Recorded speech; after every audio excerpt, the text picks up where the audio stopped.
A partir do próximo ano, as estações de correio, que servem milhares de pequenas povoações por toda a Bulgária, passarão a possibilitar a troca de leves búlgaros da moeda nacional por euros. É o caso desta aldeia onde não existe qualquer banco.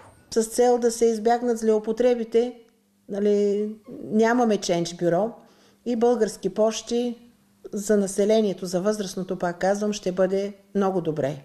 Apesar da notícia, os cidadãos não estão contentes com a adesão à moeda única europeia. Не искам евро. Българското си българско. Мисля, че еврото не е начина, по който България може да се оправи.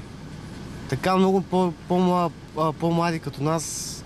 Молим си и вярваме дано да ни влезе. Толкова други държави има, се отказват и не влизат. Защо? А ние защо? Малка държава сме, бедна. Още ли повече да обеднеме? A Bulgária vai aderir formalmente à zona euro a 1 de janeiro de 2026.